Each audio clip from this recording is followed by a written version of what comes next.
Bonjour à toutes et à tous. Bienvenue dans votre émission À l'origine.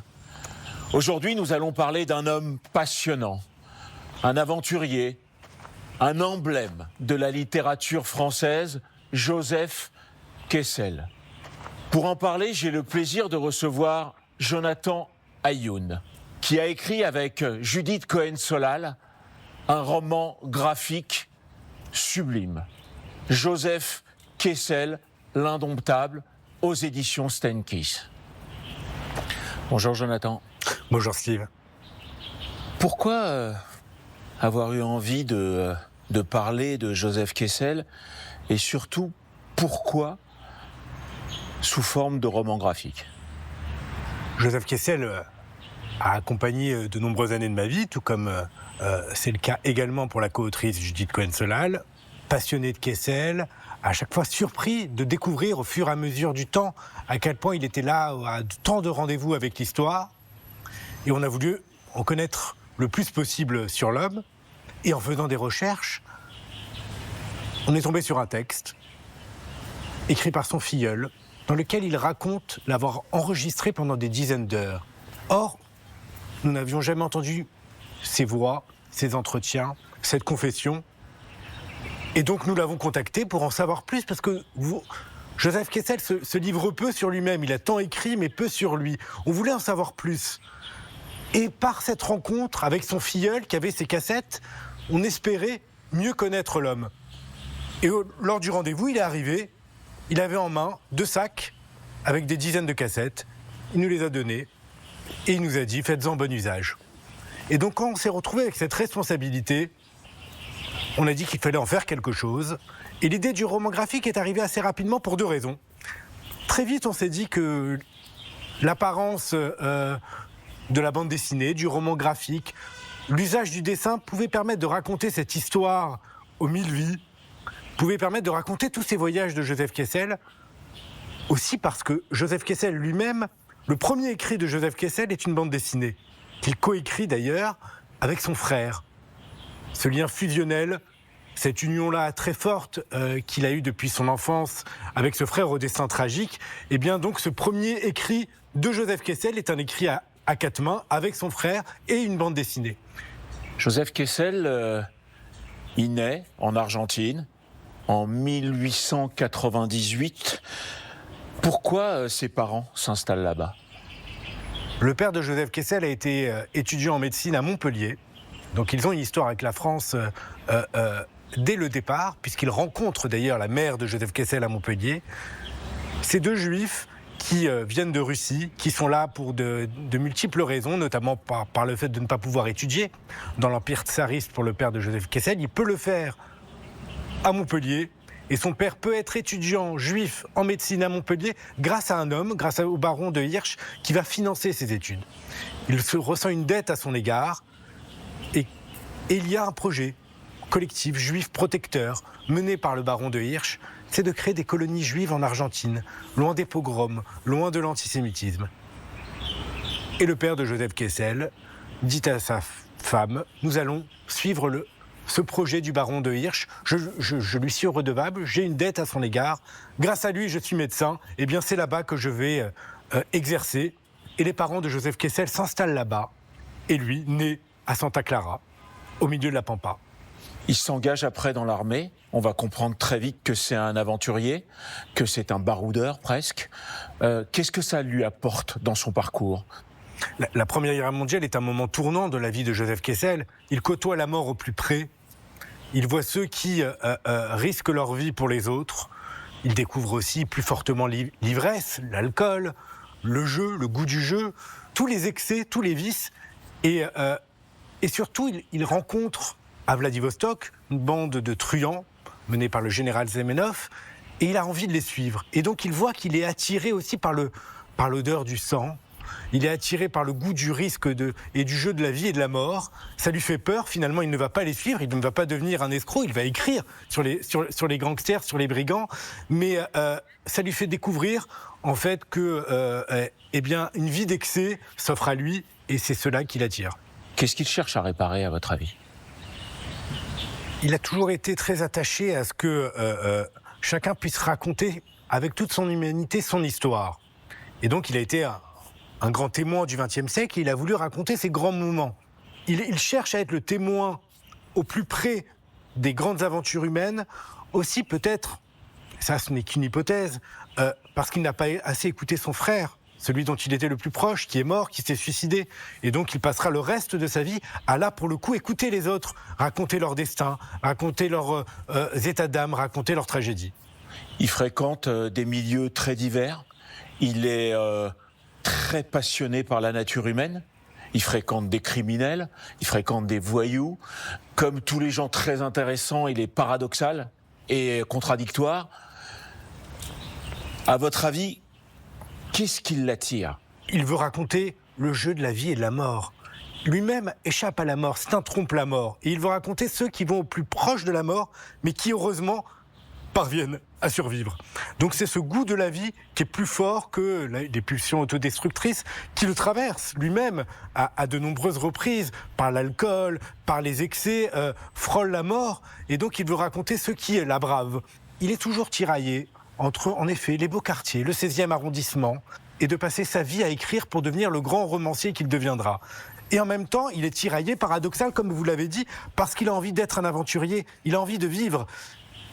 Et donc, il voyage, mais il sait que ça l'empêche un peu d'écrire. Il écrit, il sait que ça l'empêche de vivre. Tiraillé entre ces deux engagements, ça symbolise tout. C'est quelqu'un qui ne voulait pas être enfermé dans une identité, ni celle d'un écrivain, ni celle d'un aventurier. Il va traverser la Deuxième Guerre mondiale. Ça va beaucoup l'affecter. Comment il vit cette période-là ? Parce qu'en fait, c'est un destin de combat. Il choisit l'engagement, il va à Londres, il rencontre De Gaulle, il dit « J'étais aviateur pendant la Première Guerre mondiale, prenez-moi à vos côtés ». Et De Gaulle lui dit « Non, vous n'allez pas combattre. Faites ce que vous savez faire de mieux, écrivez-nous un livre ». Et il va écrire le grand livre de la résistance, L'Armée des Ombres. Il écrira aussi d'ailleurs l'hymne de la résistance avec Maurice Druon, le chant des partisans. Mais très vite, il redécouvre l'antisémitisme pendant cette Seconde Guerre mondiale, puisqu'il apprend qu'à Paris, à l'exposition Les Juifs et la France, il est caricaturé, ses livres sont brûlés. Donc il est touché personnellement, directement. Il est l'une des personnalités juives, alors qu'il ne mettait pas son identité juive en avant, qui a été le plus affiché en tant que juif par les antisémites de la collaboration et par la propagande nazie. Il s'engage donc à Londres et il perd ce goût de la guerre, cette envie de raconter les figures héroïques, cette envie de raconter ceux qui bravent la mort. La Seconde Guerre mondiale l'écœure, il est dégoûté, et particulièrement par un moment clé pour lui, qui est lorsqu'il est à Nuremberg pour le procès des et il découvre les images de camp. Et il découvre les images de camp, exactement. C'est à ce moment-là qu'il décide de ne plus être reporter. Et c'est à ce moment-là qu'il, d'ailleurs, sera traversé par des grandes vagues de mélancolie et de dépression, parce que ces images-là vont le hanter pour le reste de sa vie. 1948, naissance de l'État d'Israël par l'ONU. Il y est invité. Il a le passeport, je dirais, numéro 1. Racontez-nous. Eh bien, pourtant, quelques années plus tôt, comme nous venons de l'évoquer, il avait dit qu'il n'allait plus être reporter de guerre, qui n'allait plus couvrir un conflit. Mais là, c'est plus fort que lui. C'est la naissance d'un État avec un projet collectif juif protecteur, celui qui, justement, n'avait pas réussi pour ses parents, qui avaient dû quitter la colonie juive en Argentine. Donc là, il a envie de voir ça de près. Et donc, il fait affréter un avion pour pouvoir se rendre au Proche-Orient. Il atterrit à Haïfa, et là, on lui donne visa numéro 1. Il est le premier visiteur étranger de cet État, qui ne le considère pas comme un étranger. Mais lui, il se considère comme un juif français. Il a dit « J'ai risqué ma vie pour la France, donc je suis français, mais je suis attaché à l'existence d'un État juif qui a pour projet de protéger les juifs ». Donc, il va couvrir la guerre. Quand il arrive, le douanier non seulement lui donne le visa numéro 1, il dit « Bon, mais où est la guerre ?» Il dit « Dépêchez-vous, ça a déjà commencé ».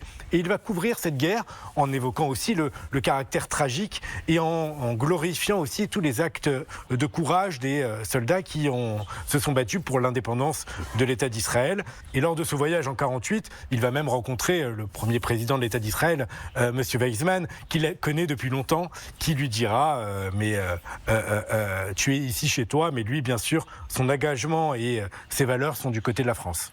En 1960, un roman est publié de Joseph Kessel d'après une histoire vraie, Les Mains du Miracle.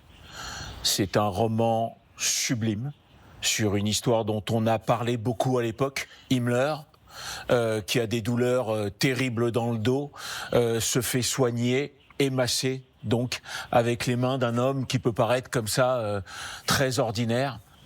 Cet homme qui le soulage et qui est le seul homme à pouvoir le soulager dans tout le pays, finit par pas vouloir se faire payer et demande à Himmler de ne pas aller dans certains immeubles pour ne pas ramasser des juifs alors qu'il n'est pas juif. Donc ce qu'on peut appeler un héros, un juste.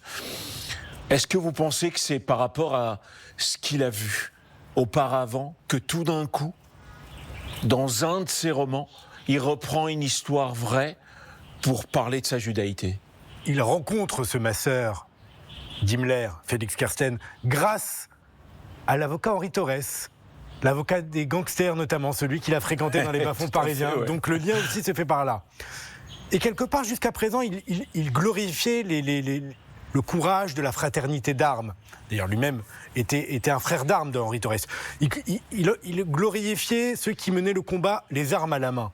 Et là, depuis la fin de la Seconde Guerre mondiale, ce n'est plus ce qui l'anime. Et donc, quelque part, c'est un autre type de héros qu'il rencontre avec le masseur d'Himmler. C'est quelqu'un qui, autrement que le combat physique, décide de risquer sa vie et de sauver des Juifs.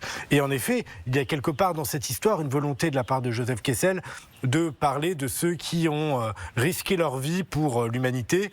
Et donc, il raconte cette histoire-là. On ne le croit pas, en effet, parce que, comme c'est quelqu'un qui, à la fois, raconte la vérité, fait de la fiction, là on ne sait plus où il habite pour ses éditeurs, donc on ne va pas le croire dans un premier cas, on lui dit tu es un faussaire façon Homère, mais un faussaire quand même, et il ira voir un grand historien qui viendra lui donner la caution scientifique pour dire mais non, tout ce qui est raconté dans ce livre est vrai. Oui, ça dépasse ses œuvres de fiction parce que c'est extrêmement romanesque et assez impressionnant, mais oui, il pouvait être aussi un conteur de l'histoire. C'est ce qui faisait que cette histoire-là et ce courage-là de ce masseur d'Himmler qui était méconnu a permis d'en faire une histoire importante et de rendre hommage à ce courage. Merci. Merci beaucoup, Jonathan Ayoun. Merci à vous, à Judith Cohen-Solal qui a travaillé avec vous sur ce sublime roman graphique, Joseph Kessel, L'Indomptable.